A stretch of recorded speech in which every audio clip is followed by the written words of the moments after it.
क्या कभी ऐसा हुआ है कि सड़क पर चलते हुए मतलब बिल्कुल पसीने से लथपथ हों और जब फोन पर कैलेंडर की तरफ नजर पड़े तो दिमाग एक पल के लिए बिल्कुल सुन्न हो जाए।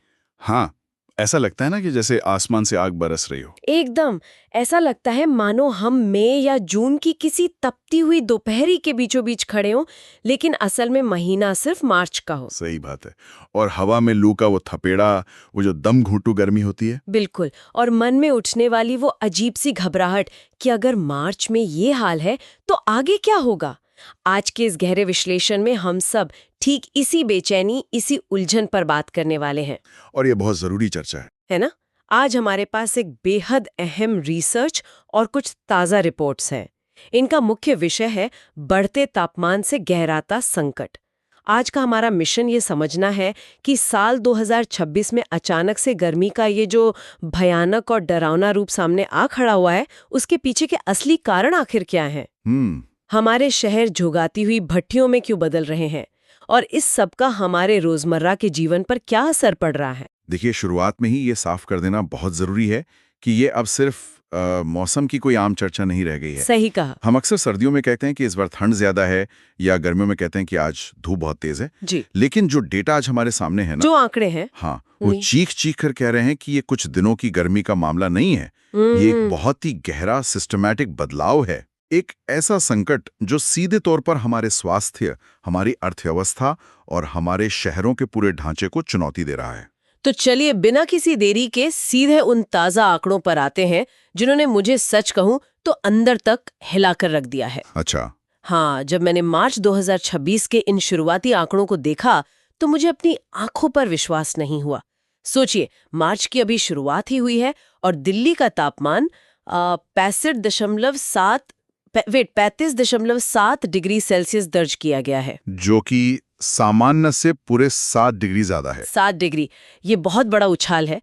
और मुंबई, जहां समंदर की वजह से मौसम थोड़ा बैलेंस्ड रहता था, वहां का तापमान 38.9 डिग्री तक पहुंच गया है। मतलब सामान्य से 6 डिग्री ऊपर। सही में। और पुणे का हाल भी कुछ ऐसा ही है, जहां पारा 38.5 डिग्री छू रहा है।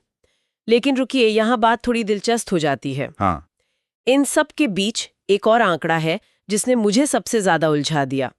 डेटा कहता है कि भारत का औसत तापमान हर दशक में, मतलब हर 10 साल में, सिर्फ 0.15 डिग्री सेल्सियस की दर से बढ़ रहा है। अब यहां आकर मेरा गणित थोड़ा गड़बड़ा रहा है। मतलब हर दशक में सिर्फ 0.15 डिग्री, ये तो सुनने में समंदर में एक छोटी सी बूंद के बराबर लगता है। तो फिर दिल्ली, मुंबई में अचानक से 6 या 7 डिग्री का ये विशाल उछाल कैसे आ गया? ये एक बहुत ही शानदार सवाल है, और सच कहूं तो ज्यादातर लोग इसी गणित में उलझ जाते हैं। अच्छा। देखिए, जब हम 0.15 डिग्री प्रति दशक की बात करते हैं तो वो एक ग्लोबल एवरेज या राष्ट्रीय औसत है। इस एवरेज को निकालने के लिए पूरे देश का या पूरी धरती का डेटा मिलाया जाता है। जिसमें पहाड़ और नदियां भी शामिल है। बिल्कुल। इसमें हिमालय की बर्फ, ठंडे महासागर, घने जंगल सब शामिल हैं। अब पानी और बर्फ बहुत धीरे धीरे गर्म होते हैं, इसलिए वो पूरे औसत को नीचे खींच लेते हैं। लेकिन शहरों में ऐसा नहीं होता। सही पकड़ा। जब हम सूखी जमीन पर आते हैं, और खासकर कंक्रीट से बने हमारे शहरों में, तो ये औसत काम नहीं आता। शहर 0.15 डिग्री को एक मल्टीप्लायर की तरह कई गुना बढ़ा देते हैं। ओह अच्छा। मतलब इसको एक आसान एनालॉजी से समझने की कोशिश करूं तो ये बिल्कुल इंसान के शरीर के बुखार जैसा लगता है। हाँ, बुखार वाला उदाहरण बहुत सही रहेगा यहाँ। जैसे हमारे शरीर का नॉर्मल टेम्परेचर लगभग 98.6 डिग्री फ़ारेनहाइट होता है। अगर वो सिर्फ 1 या 1.5 डिग्री बढ़कर 100 तक पहुंच जाए तो इंसान सीधा बिस्तर पकड़ लेता है। एकदम सही कहा। शरीर की पूरी दिनचर्या, पूरी सिस्टम बिगड़ जाती है, सिर दर्द होता है। तो क्या धरती के साथ भी ठीक ऐसा ही हो रहा है? ये बुखार वाली उपमा बिल्कुल सटीक है। देखिए, 2 डिग्री का बुखार सुनने में छोटा लगता है, लेकिन शरीर के अंदर वो तबाही ला देता है। धरती के साथ भी यही हो रहा है।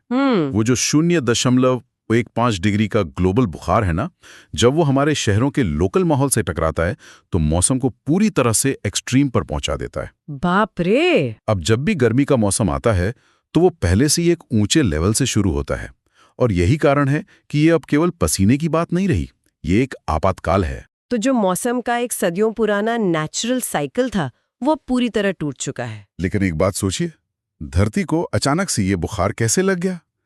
ये 39 डिग्री का टॉर्चर रातों रात तो शुरू नहीं हुआ होगा। बिल्कुल नहीं, इसकी जड़ बहुत पीछे जाती है। वही ना, अगर हम इस पूरे डेटा की तह तक जाएं, तो हमें समझना होगा कि हमने आखिर वो कौन सी गलतियां की हैं।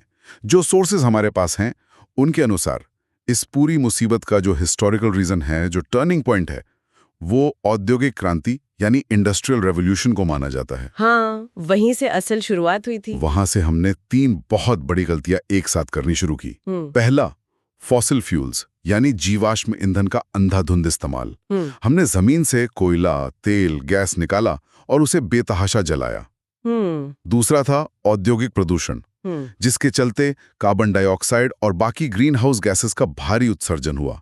और तीसरा सबसे बड़ा कारण, वनों की कटाई, डिफॉरेस्टेशन। हाँ, डिफॉरेस्टेशन, उन जंगलों का बड़े पैमाने पर सफाया जो नेचुरल तरीके से टेम्परेचर को कंट्रोल करते थे। चलिए इसे थोड़ा खोलकर समझते हैं।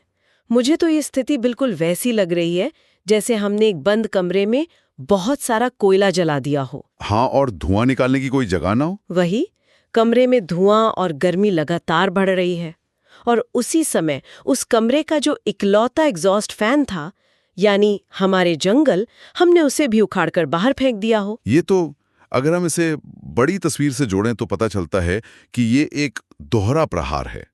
दोहरा प्रहार कैसे? देखिए, जो बंद कमरे और कोयले का उदाहरण आपने दिया, वो ग्रीन हाउस इफेक्ट को बहुत अच्छे से समझाता है। हमने औद्योगिक गतिविधियों से हवा में इन गैसों का एक मोटा कंबल बुन दिया है। अच्छा? सूरज की रोशनी इस कंबल को पार करके धरती तक आ तो जाती है, लेकिन जब धरती उस गर्मी को वापस अंतरिक्ष में धकेलने की कोशिश करती है, तो ये गैसेस का कंबल उस गर्मी को रोक लेता है। ओह, तो वो गर्मी यहीं धरती पर ही कैद हो जाती है। बिल्कुल। और दूसरी तरफ, जैसे आपने एग्जॉस्ट फैन की बात की, हम प्रकृति के कूलिंग सिस्टम को नष्ट कर रहे हैं। पेड़ पौधे सिर्फ हरियाली नहीं देते, वो कार्बन डाइऑक्साइड को सोखते हैं और अपनी पत्तियों से हवा में नमी छोड़ते हैं, जिसे हम पेड़ों का पसीना कह सकते हैं। हाँ, एकदम सही। जब जंगल ही नहीं रहेंगे तो एक तरफ गर्मी बढ़ेगी और दूसरी तरफ उसे ठंडा करने वाला कोई नहीं होगा। ये तो एक बहुत ही घातक समीकरण बन गया है, और इसका सबसे भयानक असर हमें वहां देखने को मिल रहा है जहां सबसे ज्यादा आबादी रहती है, मतलब हमारे शहर। सही बात है। अर्बन हीट आइलैंड, हाँ, ये बहुत बड़ा फैक्टर है आज के टाइम में। तो इस सब का क्या मतलब है? आसान भाषा में कहें तो शहर अपने आसपास के गांव या रूरल इलाकों की तुलना में बहुत ज्यादा गर्म होते हैं, एक आइलैंड या द्वीप की तरह। और सबसे दिलचस्प या कहूं डरावनी बात यह है कि ये कोई प्राकृतिक आपदा नहीं है। हमने विकास के नाम पर जो ढांचा खड़ा किया है, वही हमारे खिलाफ काम कर रहा है। अगर मैं कंस्ट्रक्शन मटेरियल की बात करूं, कंक्रीट, दमार की काली सड़कें, मेटल, कांच की इमारतें, अगर मैं इस कंक्रीट और दमार की तुलना एक स्पंज से करूं तो शायद गलत नहीं होगा। एकदम नहीं, वो एक हीट स्पंज ही है ना? एक ऐसा स्पंज जो पानी की जगह दिन भर सिर्फ गर्मी सोखता रहता है। और ये स्पंज सबसे बड़ी मुसीबत बनता है रात के समय।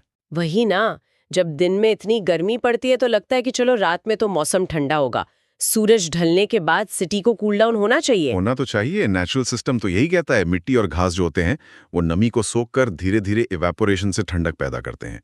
लेकिन कंक्रीट तो पूरी तरह सूखा होता है। राइट। रात में जब शहर को सांस लेने या ठंडा होने की जरूरत होती है, तब वो दामर और कंक्रीट का स्पंज दिन भर की कैद की हुई उस गर्मी को वापस हवा में छोड़ना शुरू कर देता है। ए भगवान, मतलब एक हीटर की तरह जो रात भर ऑन रहता है। बिल्कुल, इसलिए आप देखेंगे कि शहरों में अब रातें भी ठंडी नहीं होती। सही कहा।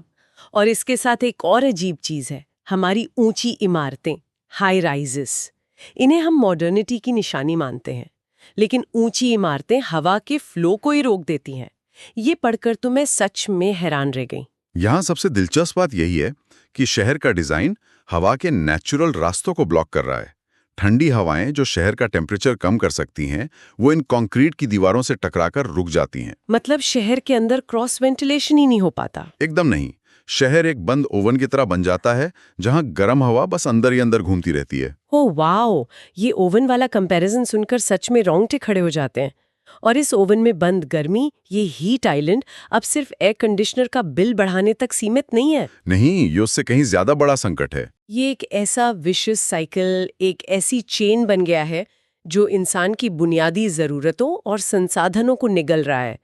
हेल्थ की तरफ देखें तो डिहाइड्रेशन, हीट स्ट्रोक और खासकर बच्चों और बुजुर्गों पर इसका खतरा बहुत बढ़ गया है। हाँ, और हृदय यानी दिल पर जो दबाव पड़ता है वो बहुत क्रिटिकली डेंजरस है। वेट, सच में दिल पर गर्मी का सीधा असर पड़ता है? बिल्कुल, इसकी बायोलॉजी को समझना होगा। हमारा शरीर 37 डिग्री सेल्सियस के आसपास अपना टेम्परेचर मेंटेन करने की कोशिश करता है।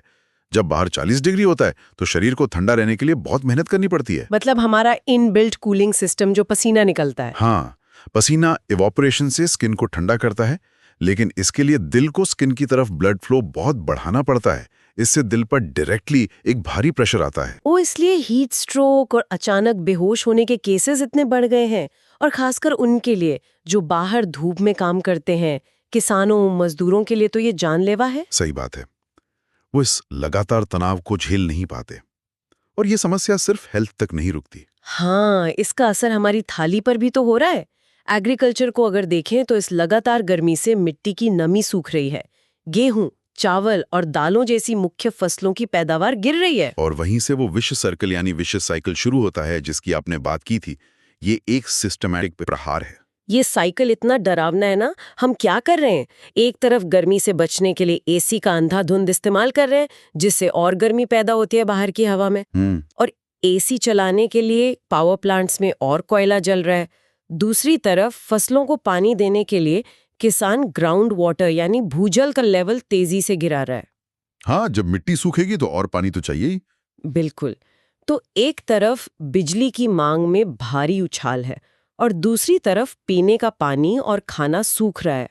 और जो किसान धूप में हमारे लिए अनाज उगा रहा है, वही हीट स्ट्रोक का सबसे बड़ा शिकार है। हम लोग तो एसी में बैठ जाएंगे, पर उनके पास क्या ऑप्शन है? ये समझना जरूरी है कि ये सिर्फ एक क्षेत्र की समस्या नहीं है। ये एक कंप्लीट सिस्टम फेलियर जैसा दिख रहा है, जहां एनर्जी और फूड दोनों खतरे में है। इस भयानक तस्वीर को देखने के बाद ना थोड़ी निराशा महसूस होना बहुत लाजमी है। लेकिन आज की सोर्स सामग्री हमें सिर्फ डराती नहीं है, नई सॉल्यूशंस भी हैं। हाँ, इस चक्रव्यूह से बाहर निकलने का रास्ता भी सुझाती है। सॉल्यूशन वाले हिस्से में सरकार, वैज्ञानिकों और समाज के बीच एक सामूहिक प्रयास, कलेक्टिव एफर्ट की बात की गई है। सही है। कुछ पॉइंट्स है जैसे अर्बन प्लानिंग को बेहतर करना, शहरों के अंदर ग्रीन जोन्स बढ़ाना, इंफ्रास्ट्रक्चर ठीक करना ताकि सबको पीने का पानी मिल सके, और लाइफस्टाइल बदलना यानी एनर्जी बचाने वाली आदतें अपनाना। पर देखिए, मैं यहाँ थोड़ा पुशबैक देना चाहूंगी। पुशबैक किस बात पर? मेरा एक सवाल है, जब शहर के शहर अब कंक्रीट के जंगल बनी चुके हैं, पूरा इंफ्रास्ट्रक्चर सेट हो चुका है, तो वहां किसी एक आम इंसान की एनर्जी बचाने वाली आदत से क्या ही फर्क पड़ जाएगा? क्या ये सिर्फ आम नागरिक की जिम्मेदारी है कि वो लाइट बंद करे? क्या बड़े सिस्टम और इन बड़ी कॉरपोरेशंस को बदलना जरूरी नहीं है? ये एक बहुत ही महत्वपूर्ण सवाल उठाता है। और सच कहूं तो सबको यही लगता है कि मेरे अकेले के करने से क्या होगा। लेकिन व्यक्तिगत लाइफस्टाइल और सिस्टमैटिक बदलाव दोनों अलग अलग नहीं है, ये एक दूसरे से जुड़े हुए हैं। वो कैसे? जब समाज का एक बड़ा हिस्सा एनर्जी बचाने की बात करेगा या लोग अपने शहर में ग्रीन जोन्स की मांग करेंगे, तभी तो सरकारें और अर्बन प्लानर्स मजबूर होंगे ना। अच्छा, मतलब डिमांड बदलनी पड़ेगी हमें। बिल्कुल, अगर लोग डिमांड करेंगे कि हमें क्लाइमेट फ्रेंडली इंफ्रास्ट्रक्चर चाहिए, तभी पॉलिसीज में बदलाव आएगा और बड़ी फंडिंग वहां जाएगी। ये एक तरफा नहीं है, ये एक साझा लड़ाई है। सिस्टम तब तक नहीं बदलेगा जब तक नागरिक प्रेशर नहीं डालेंगे। राइट। तो आज के इस गहरे विश्लेषण को अगर हम समेटें, तो हमने शुरुआत की थी मार्च 2026 के उन डरावने आंकड़ों से, जहां दिल्ली, मुंबई और पुणे रिकॉर्ड तोड़ गर्मी झेल रहे हैं। हाँ, और फिर हमने औद्योगिक क्रांति से शुरू हुई हिस्ट्री देखी। बिल्कुल, हमने उस अर्बन हीट आइलैंड के बारे में जाना, जहां हमारा कंक्रीट और डामर का जाल हमारे शहरों को रात भर ठंडा नहीं होने दे रहा। हमने ये भी समझा कि कैसे ये गर्मी सिर्फ एक असुविधा नहीं, बल्कि हमारे स्वास्थ्य, हमारी थाली के खाने और पूरे एग्रीकल्चरल सिस्टम पर एक भारी खतरा है। और सबसे बड़ी बात, ग्रीन जोन्स और एक कलेक्टिव एफर्ट की आवश्यकता पर हमने चर्चा की। सही बात है। अब समझ में लोगों के लिए ये जानना जरूरी क्यों है, क्योंकि ये हमें सोचने पर मजबूर करता है कि हम आगे कैसे शहरों में रहना चाहते हैं। हमारे विकास का मॉडल क्या होना चाहिए। एकदम सही कहा आपने। और इससे पहले कि हम आज की चर्चा खत्म करें, मैं एक नया और सच कहूं तो थोड़ा चौंकाने वाला विचार छोड़ना चाहती हूँ। बोलिए। अभी तक हमने बात की कि कंक्रीट और कांच हीट सोखते हैं, पर क्या होगा अगर भविष्य के आर्किटेक्चर में हम इन चीजों को पूरी तरह से त्याग दें? पूरी तरह से त्याग दें? हाँ, कल्पना कीजिए कि आने वाले सैकड़ों सालों में शहर ऐसी लिविंग मटेरियल्स यानी जीवित सामग्री से बनाए जाएं जो इंसान की त्वचा की तरह सांस ले सकें, जो गर्मी में पसीना बहा सकें और नेचुरली ठंडे रह सकें। वाओ, है ना दिलचस्प? शायद अगले 100 सालों में एक शहर की हमारी पूरी परिभाषा ही बदल जाए। ये सच में एक सोचने वाला विषय है। खैर, उम्मीद है आज की इस डीप डाइव से हम सबको बहुत कुछ नया सोचने को मिला होगा। हमारे साथ जुड़ने के लिए बहुत बहुत शुक्रिया। अगली बार फिर मिलेंगे किसी नए विषय के साथ।